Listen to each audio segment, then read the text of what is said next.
they will demolish you the same way they demolished you now. There are certain expectations that are on your shoulders. You don't choose them, they are given to you. That's the price to pay for greatness. Bayern beat someone 10-0. Of course they did. I saw like every few years, there's a game where Bayern just absolutely commits a crime. 4 points.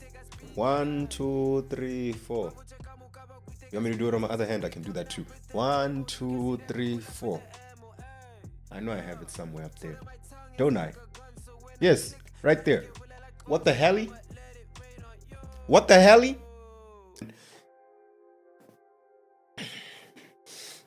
I had him losing that fight. I really did. With that being said, OKC in 6. Yeah, I'm sick. You can hear Mukundi's sick again. What's new in the world, right? We got that out the way. I'm gonna sound nasally throughout the whole show. At least not like that, but like it's gonna be bad, and I'm not gonna sound like myself. So, yeah. Now that we got that out the way, Doatela, what's good, bro? Rich and famous. Chelsea's winning 2-0 against Oh yeah. Oh yeah. Club World Cup. We're not the Europa Conference League. What's the Club World Cup? Club World Cup is when the best teams in club football, all across the world, not just Europe, across the world. Even after Sundowns. I was about to say Sundowns there. Sundowns is in the competition. Are they still there? For now, yes. It's just opening games. For now. Okay. Opening games. PSG just won 4-0. Bayern beat someone 10-0. Of course they did. I saw like every few years, there's a game where Bayern just absolutely commits a crime. Like every couple of years. I don't even follow soccer, but I know that every couple of years, Bayern will just do some genocide type game. And just this past year, they beat someone 9-2. Like, guys, it's not necessary. At one point, like, don't y'all do that thing in basketball where you like, you just dribble the ball out? Nope. No. Clearly if he dies, he dies. If he dies, he dies. If he dies, Sometimes he dies. they die. Man, if he dies, he dies. All right. What is good with you, my dude? Are you well? Are you fine? Yeah, you can just tell me down there, Mukundi, I'm fine. Mukundi, I'm well. Kamaru Usman is back. Kamaru Usman is back. And I don't know how to feel. So, Kamaru Usman is back. UFC Fight Night. Yeah, it wasn't UFC major card, but it was a card with Kamaru Usman on it. All right, so the Nigerian nightmare, Kamaru Usman, is finally back in the winning column since 2021. The 38-year-old beat the 31-year-old Joaquin Buckley, and I had him losing that fight. I really did. I shouldn't have slept on the GOAT. I shouldn't have slept on the GOAT. This is the welterweight GOAT, in my opinion. Like, there's no one else, right? If not Usman, then who? No one has done it like him, bro. The run that he had. 16 fight win streak, 5 title defenses. I mean, come on, bro. He just lost to the greatest head kick you'll ever see. Pound for pound headshot, bang. But besides that, Usman did well. So, Kamaru Usman defeats Joaquin Buckley via unanimous decision. Now, while watching this fight, I'm not gonna lie. I was like, my GOAT is looking slow, eh? He's looking slow. He really is. He's 38. And you know, these divisions from middleweight going down, you know. Once you hit 35, you know the theory. But like, he looked good. You could see that this is a champion. This is a former champion. And you could see why he was a former champion. But he looked slow. He didn't look like the Usman of old. And that's very weird saying because he did what Usman does, right? Wrestled and he grappled and he used his strong points. He knew that there was no way he was going to strike with Buckley. And The minute that he started the 5th round, we can all agree, Buckley won the 5th round. Usman may have won all the other 4, but Buckley won the 5th round. And unfortunately, it was too little too late. He started clocking what he needed to do in the 5th round. Now, kudos to him. It takes a great fighter to make those type of adjustments during the fight. Unfortunately, he did it in the 5th round when this guy is already up on the scorecard because he was dominated. I think Usman had 16 minutes of control time. 16 minutes of control time in a 25-minute fight. That's a lot. It's a lot of time to be on your back. A lot of time to have a grown man on you. Pause. Just pounding and pounding and pounding. Pause. Yeah, I know the sport sometimes. So, Usman beat Buckley. But that's not the story here. The story is the fact that where to from here? Where to from here? He's 38. His first win in 3 years. He was 0-3 before this, since 2021. The headshot, the rematch, the match against Khamzat Chimaev, which he took on short notice, and still, he took it on short notice in a different weight class, and he still gave the boogeyman of the division the fight of his life. Khamzat will tell you himself, the toughest opponent he's faced thus far is Kamaru Usman, and that's a man who fought him with 2 weeks' notice, 11 days' notice, and also in a different weight class. So shout out to Usman for that. So the Khamzat Chimaev will take it as a moral victory, but moral victories don't count, unfortunately. So where to from here? Where to from here? Jack Madalena is fighting Islam for the title. I could see Usman versus Islam. That I see it. But also we need to ask ourselves, when are we going to let the division move on?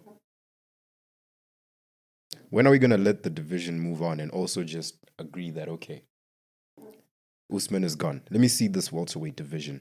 Who's there? You got Jack Della Maddalena as the champion.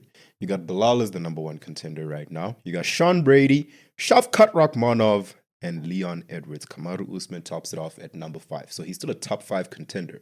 But who does he fight? Does he run it back with Leon? Does anyone want to see that? I know I don't. Does he have a dream match with Sean Brady? Does he have a match with Bilal Muhammad? Does he have a dream match with Shavkat Rakhmonov? Hell, I can even see him fighting Ian Gary. I really can. So, besides this, I don't know what else it is going to happen in terms of Kamaru Usman's future. If he's in another title fight, I don't know if that would be the best decision to make, considering he's lost 3 fights over the past 3 years, and this is his first appearance in the win column again. So I say let him win one more fight against a top contender. I think Shavkat Rakhmonov is the dream match that we want to see, Usman and Shavkat Rakhmonov, but I'm not mad at him fighting any of the other top contenders, considering the fact that Madalena is already occupied with Islam. So that means now we can have a number 1 contenders match. But who do we put in the number 1 contenders match? This division, you heard the names. The top 5 is stacked. All deserving. Maybe Leon Edwards, but he never got his rematch as the champion. But then again, he got his ass handed to him by Sean Brady. So no, actually put Leon out. So those are the people that can contend for the title for me. Bilal, Sean Brady. Bilal needs his rematch. He deserves his rematch. And then there's Sean Brady. And then there's Shavkat Rakhmonov. And now we have Kamaru Usman. Food for thought. So, Joaquin Buckley, I have nothing much to say about him. He's going to get better. He's going to come back. He's going to be a better version of himself. And hopefully he needs to work on his ground game. You can't spend the entire fight on your back. You can't. They will demolish you the same way they demolished you now. Tell me what you think. Rose Namajunas fought. She's back in the win column. I don't know if another title run is due for Rose, because Rose hasn't. Rose is a good fighter who's beaten great fighters. I don't know if that makes sense. Rose is a good fighter who's beaten great fighters, and she's still ranked number 12. So she's a ranked fighter, and I want to see her record. She's lost 2 of her last 5 fights. Decent. Her last title fight was in 2022. Since then, she's gone 3-2. Is another title reign in works? I don't know. Rose is still a great fighter. Rose is still one of the best in her division. But I think her time is up. That's just me, though. That's just me. All right. That's all the violence I have for you. I'm not getting too violent today. Sips coffee because I have other things to address. Much like these 3 letters. S G A O K C. Don't you? KFC. Go ahead. Finish it off. Niggas and fire. OKC in 6 now. OKC in 6. So the NBA Finals are hot, boy, hot. We got OKC and Indiana. The series is now 3-2. Last time I was here, it was 1-1. We are now 3-2 with OKC in the lead, and they do not look like they will take their foot off the gas. Shout out J-Dub. Yeah. Kendrick Perkins always says, your superstars are going to do what they do. But who actually wins you the series are the others. Who actually wins you the series are the others. True. That quote is hard, man. He ain't lie. So the others, OKC others pulled up. Well, I don't even know if we can call J-Dub others because he's clearly, definitely, hands down, the second best player on that team. Sometimes third if Chet is really feeling it, but Chet is still too... He still gives me green behind the ears feeling. You know, he still seems like a rookie to me. Not seems like a rookie, but he's still the kid of the team, you know, and I think he still has a ways to go. I think Chet will be a great player in the future. And I'm also pissed that we were robbed of his rivalry with Wemby because Wemby got hurt. So we never really got to see that. However, I ain't mad. I'm mad at Chet doing what he's doing right now. He's playing a great game in OKC with Hartenstein. That 2-center lineup they have is mad, bro. And in Indiana, do I have it up there? I know I have it somewhere up there. Don't I? Yes, right there. What the hell? Where are you? Okay, he's hurt. But as an elite player, there are certain expectations we have of you. There are certain expectations that are on your shoulders. You don't choose them, they are given to you. That's the price to pay for greatness. Tyrese Haliburton is suffering from his own greatness because Tyrese Haliburton is hurt. But Tyrese Haliburton is on the court. And if you set foot on the court, don't do that. Don't do that. Okay. Can we be serious, please? Okay. Tyrese Haliburton is hurt. However, he's on the court. And if you set foot on the court, what you're telling me is, all right, I'm good to play basketball. And I will expect nothing less than the best. Your best. And 4 points is not Tyrese Haliburton's best. 4 points. 1, 2, 3, 4. You want me to do it on my other hand? I can do that too. 1, 2, 3, 4.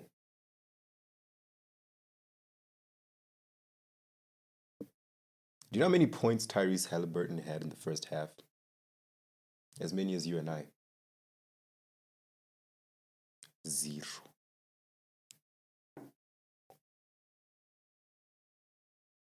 These are the NBA Finals. 0 points in the first half. 4 points the entire game. Sure, OKC's defense is stifling. OKC's defense will suffocate you.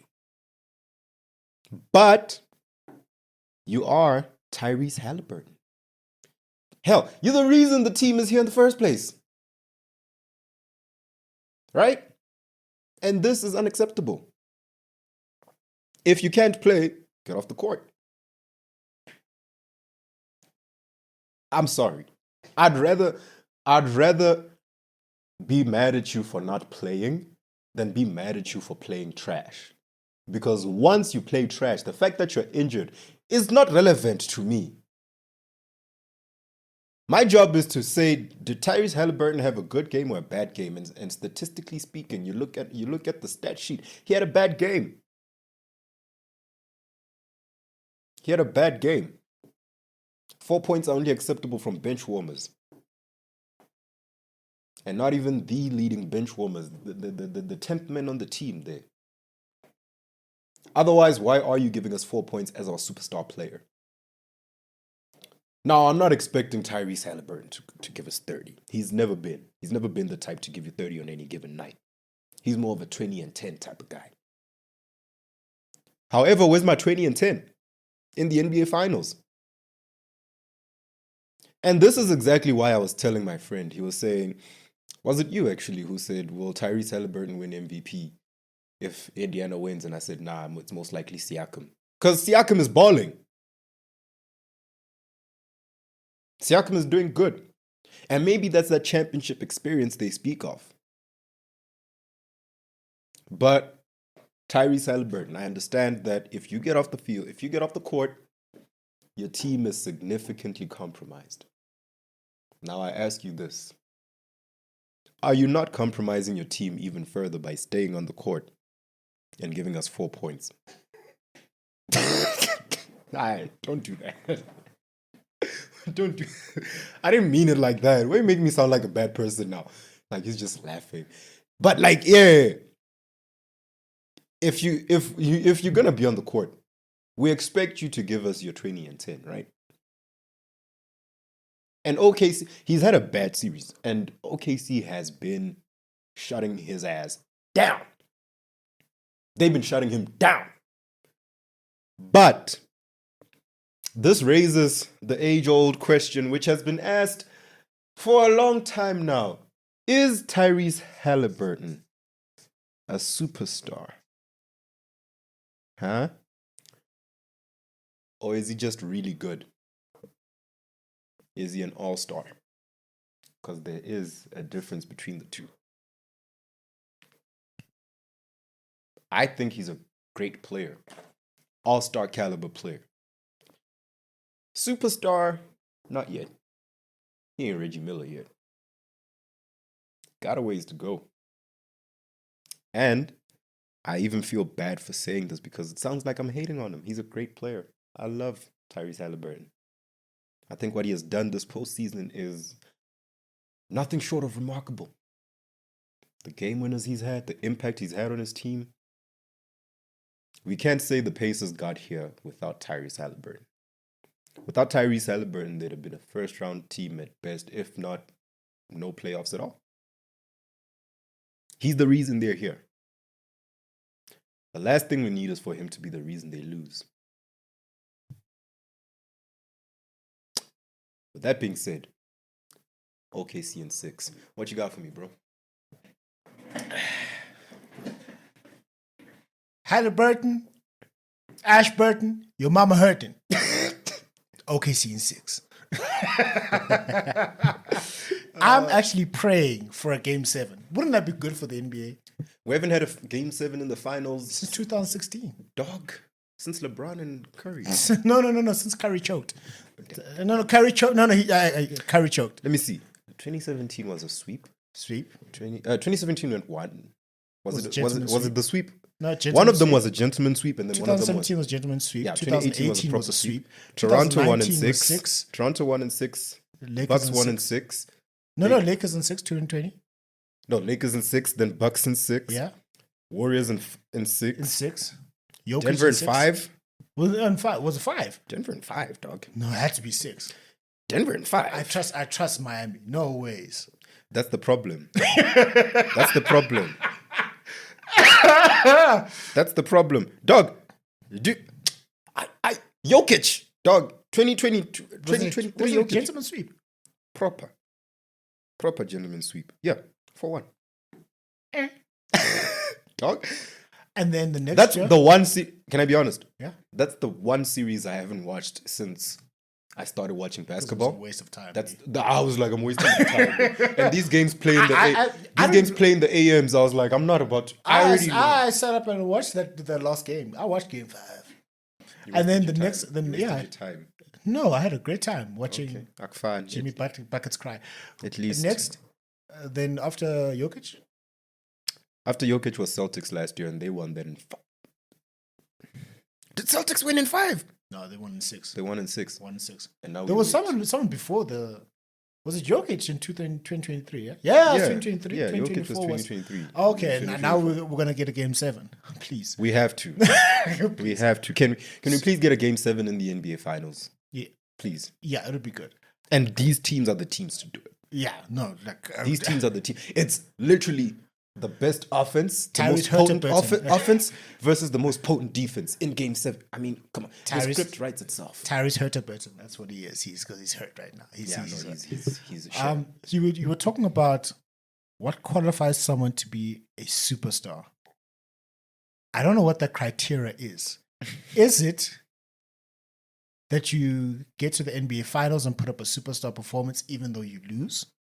Or is it a case that you put up MVP caliber performance to win MVPs and you don't get to the finals? What qualifies someone to be a superstar? Because you're saying Reggie Miller's a superstar. No MVPs, no finals MVPs, no championship pedigree. Okay. And that's a superstar. Okay. Then we've got Kawhi Leonard, Yes. who's won 2 chips and 2 finals MVPs, Yes. but is hurt most of the time, no MVP. Yeah. Is he a superstar? Yes. And then we've got Mr. Hurtaburton, who took a Pacers team that no one expected them to be here. We thought first round exit. Second round. They're in the finals, hitting game winner after game winner after game winner. Okay. That's MVP caliber type performance in the postseason. Now you're saying he's not a superstar. So please, Mr. ITALKSPORTS, what qualifies someone to be a superstar? And not the obvious criteria like winning championships and finals MVPs. That's obvious. Excuse me. So, as a superstar, you gotta. Unfortunately, it's a hypocritical answer. However, you gotta be the best of both worlds. You gotta be likable enough that we can still market you as a brand, as the league. You can still be a draw, right? You can still draw and put butts on chairs and put asses on seats, as they say. However, your game must reflect that, right? Be it championships, be it MVPs, be it great playoff runs, whatever it is, be it you're playing the regular season. You need to also stand out in that sense, right? And Tyrese Haliburton doesn't do that in the sense that he still needs to work on the media side, right? On the PR side. He has everything you need for a superstar on the court. Off the court, he's not the most marketable player, right? And because of that, it's going to be hard to draw him, to make him a draw, especially when he's in Indiana. Now you look at Kawhi Leonard. Kawhi Leonard's resume says he's a superstar. It speaks for itself. His gameplay on the court speaks for itself, right? And his personality, funny enough, is the reason he's a superstar. The mystique brings people. That otherwise he wouldn't have an endorsement deal with New Balance. He wouldn't have had one with Nike before then. And he wouldn't keep them going till now. He's still a superstar. He's a great player. And the last thing a superstar needs to do that Tyrese Haliburton also does is just elevate your team. Just elevate your team and also be recognized as one of the best players in the league. Like, if you're a superstar, I should be able to say, this guy is top 10 in the league, and you shouldn't even debate with me. I don't think we can do that with Tyrese Haliburton right now. At what point can you do that with Reggie Miller? I'm just. Reggie was one of the best players in the 90s. Like, top 10. In the 90s. In the 90s. Simply because here's this dude shooting threes in the 90s. And the skinny nigga led the Pacers to Game 7 against the Bulls, only team to do that throughout that entire dynastic run. So, because of that... That was an old Bulls team, geez, like... Fine. But so yeah, like if you're the 91 Bulls, but like if you're a superstar, I get you. If you're a superstar, then we should be able. Like, I should put you in MVP. Not even if you're not the clear cut MVP, right? But if I say here's my sleeper for MVP, you should be like, you ain't lie. Okay, fine. There's that. Then there's Mr. OKC, Mr. Secretary General Administrator, SGA. What he's done is nothing short of phenomenal. Yes. He's won MVP, even though he didn't deserve it, in my opinion. First got to do so since 2018. He has a case, but for me, Jokic was still the MVP. Yes, me too. It's just racism at this point. It's just racism. It's racism. It's racism. If you put Jokic on OKC, they definitely are winning the chip. You put SGA on the Nuggets, do they win? I was having this conversation with my friend. I don't think they I was having this conversation with my boy, and he said, if you take Jalen Brunson and you put him on OKC, they still get to the finals. If you take Shea and you put him on the Knicks, they wouldn't even sniff the conference finals. Exactly. I was like, that's what MVP is. Without you, can they still compete? Yes. That should be the criteria. Yeah. How valuable are you, right? If you take Jokic out of Nuggets, they're not even the play-in team. It's chai. Right. But what he's done is phenomenal. Yes. Anyway, he's winning MVP. Yes. Conference Finals MVP. Sure. Michael Jordan never did that. Think about that. Sure. LeBron James never did that. I mean, like, hey, look. Sure. And then he's definitely going to win Finals MVP if he somehow gets it done. Yeah. Now, with all of those, can you tell us, Mr. ITALKSPORTS, is he the greatest OKC player ever? Next question. All right, that's it. That's all I got for you. Yes. Damn. All right, man. That's it. Yeah. OKC, definitely OKC in 6. And if they win, Shea's definitely Mr. OKC. But I am not saying he's a greater player than the other two. That's an entirely different conversation. Franchise-wise, it's a Vince Carter, Kawhi Leonard, Toronto Raptors situation. Get back from your mic. Back away from your microphone. So yes, because your resume makes you the greatest player to play there doesn't make you the best player to play there. We'll leave it there. This has been episode 37. Tell me what you think. These are just some thoughts of a dude sitting on his chair in Joburg. Until then, just go out there, watch more sports, be nice to your mother, and as always, enjoy the violence.